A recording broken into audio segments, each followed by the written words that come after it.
momento e lugar no século XXI, vive um homem chamado Lúcius. É ele, um senhor de já avançada idade, cujos cabelos, acinzentados e longos, dão-lhe um ar soturno e comum. O rosto, bastante marcado pelo longo tempo de vida, parece guardar mágoas ou arrependimentos que agora o assolam como nunca na velhice.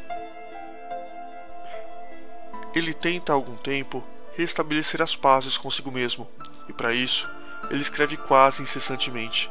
Seus escritos ainda se mostram mal acabados, e as ideias, indefinidas. Tudo até agora não passa de um punhado de rascunhos desconexos, escritos em algumas folhas de papel enrugado.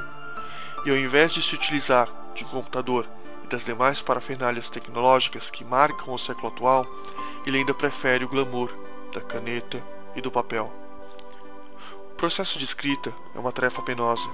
Lúcius escreve menos por prazer que por desabafo, e nessas horas desagradáveis, alguns traçados de tinta ainda resistem e não tomam a forma que lhes é desejada. O arrependimento que se segue é incoercível. Fatos vão se materializando em palavras muitas vezes rudes que acabam se transformando em pequenas bolas de papel amassado, fatalmente jogadas a um canto do seu quarto ou espalhadas pela casa. Finalmente, um respirar profundo precede aquele que talvez fosse o primeiro conjunto de ideias promissoras a serem escritas, mas tão pouco é rabiscado, e a primeira lágrima, impiedosa, mancha o papel. É o espírito que antecipa a mão. Às vezes, páginas inteiras são arremessadas ao fogo, mas as ideias registradas são como a fênix e teimam em morrer.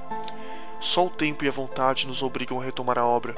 É quando fazemos da caneta o bisturi, das páginas o corpo inerte, e de nós mesmos o médico que busca no interior daquele a cura para o próprio mal. Entre uma e outra anotação, uma breve interrupção acontece. É Anne, uma jovem enfermeira de cabelos negros e impecavelmente presos, e que frequentemente lhe tira a pulsação, administra seus remédios e lhe serve como única companhia desde alguns anos. Lúcius isolara-se do mundo há muito tempo, numa casa bastante confortável, mas que em suas próprias palavras nada mais era do que um cárcere de luxo. Há muito, por um motivo desconhecido, perdera o interesse pelo mundo exterior, pelas notícias e todas as mudanças que ocorriam além dos domínios da sua casa. De um passado repleto de glórias, pouco ou nada restou além de uma respeitável fortuna que agora servia apenas para custear alguns tratamentos. Anne é talvez a última e mais importante ponte entre ele e o mundo que existe além dos portões de sua mansão. Lúcius nunca recebia amigos. Talvez nem os tivesse. Era certo que no longo tempo em que Anne o conhecia, jamais sequer vira o telefone tocando. O pouco barulho que existia na casa era quase sempre provocado pela corriqueira arrumação e limpeza do local, por uma empregada e das conversas de outros funcionários na cozinha. Nas épocas festivas e mais familiares, eles tiravam folga e o ambiente ficava ainda mais silencioso. Nessas ocasiões, lá estava Anne, dedicada como nunca, fazendo companhia e ao mesmo tempo cuidando da já debilitada saúde do seu paciente. Lúcius reluta em depender dela.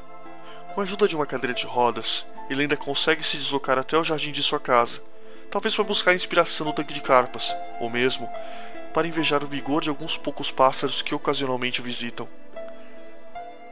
Já é tarde, senhor, diz a moça em seu tom rotineiro. Deixe-me em paz. Que mal poderia me fazer um pouco de ar noturno? A enfermeira então lhe pôs um cobertor sobre as costas e se retirou.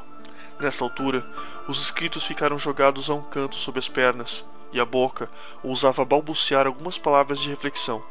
Ah, se ela soubesse que a tarde de um dia não era o mesmo que a tarde de uma vida.